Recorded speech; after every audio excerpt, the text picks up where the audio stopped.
Need help with your product video? You're in the right place. 3, 2, 1. Here we go!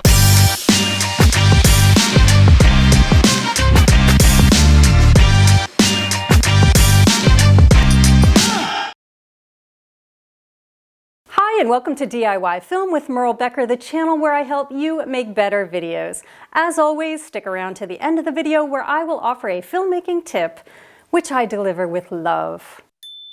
Okay, so let's talk product videos. Social media marketers and brands are well aware that consumers have now moved beyond the simple photo when it comes to online purchasing. According to a 2020 HubSpot survey, 72% of customers would rather learn about a product by way of a video. And nearly 50% of internet users look for videos related to a product or service before visiting a store. Also, businesses who advertise on Facebook have seen an increase in sales once they started using video in their advertising. See Tiger Fitness as an example.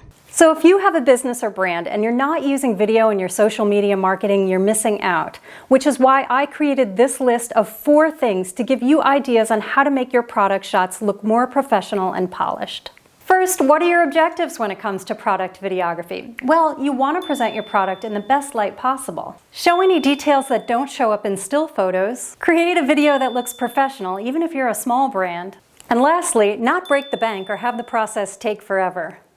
Okay then, grab a pen, let's dive in.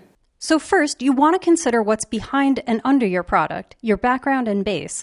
Think about the type of product you're shooting. Is it something you want to present in a simple, clean manner? You may want to just shoot against a white seamless or piece of bendable poster board from your local craft store. Or, for example, is it something that you would find on a table? Wood might be an appropriate choice. This is just a cheap round piece of wood I got from Lowe's that I stained and polyurethaned. It offers a little bit of reflection for the glasses. Or cloth is always a cheap, easy go-to. Online fabric stores like Jo-Ann Fabrics have endless solid materials to choose from. Just make sure if you're taping it to your wall that you use painter's tape, which won't pull the wall paint off when you remove it.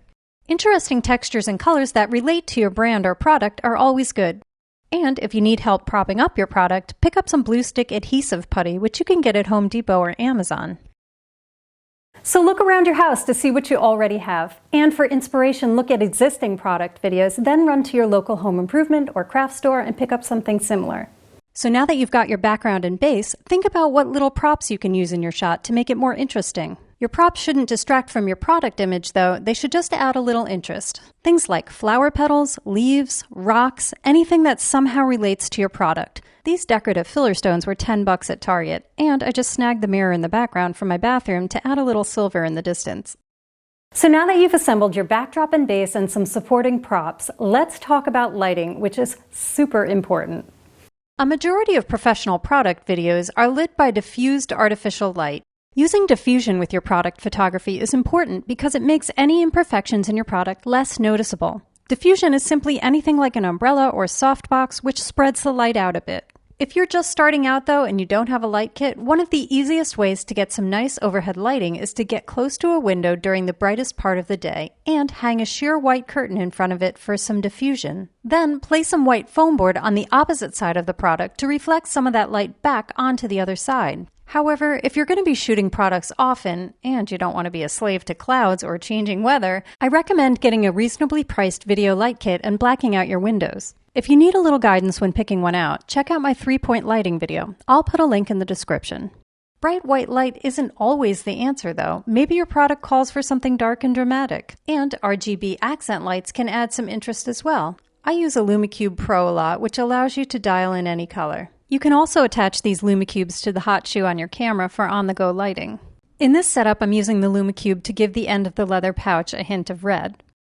Also regarding this setup, that's black velvet in the back, poster board on the side, Reflectix reflective insulation from Lowe's underneath, and a leather pouch and wrench as props. Lastly, something we haven't talked about yet is the camera and the lens. Professional product videos are often shot on a full-frame camera with a macro lens. These cameras have a better sensor, and the macro lens allows you to get closer to your subject. That being said, I shot the B-roll for this video on an older Canon 7D, which isn't full-frame, with an 18-55 lens, which isn't macro. And for Etsy or other web content, it does fine. So the last thing to add is some movement. This is where video really outperforms still photos. Since caveman times, humans have been taught to pay attention to movement. Paying attention to what is moving has kept us safe from predators, and it's helped us catch our dinner. Creating movement can be accomplished by one of two ways. You could either move your camera or your product, or you can do both. Or you could also move the light. Okay, 4 ways.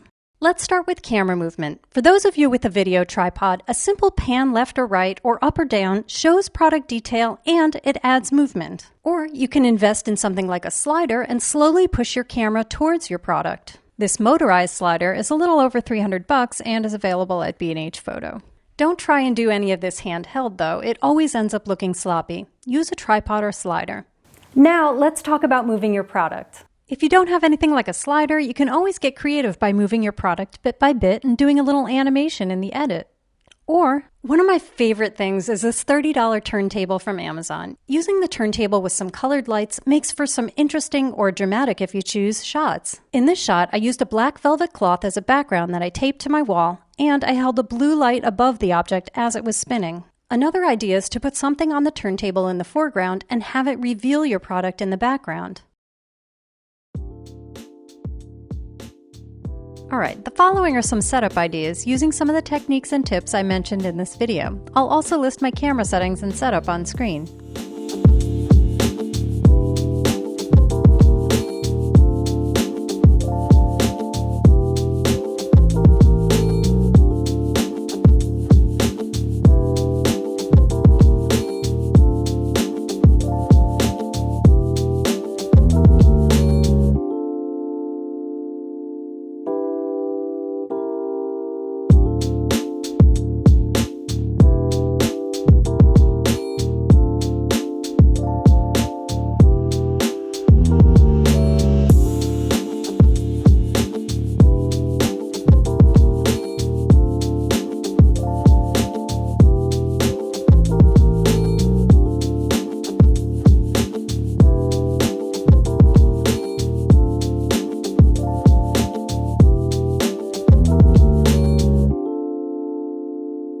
Play around with this, shooting it several different ways. Often it looks better on the computer screen than it did when you were shooting it, and vice versa.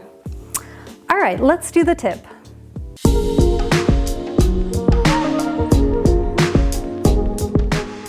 So if you're shooting any sort of cold beverage, use fake ice in your beverage shots.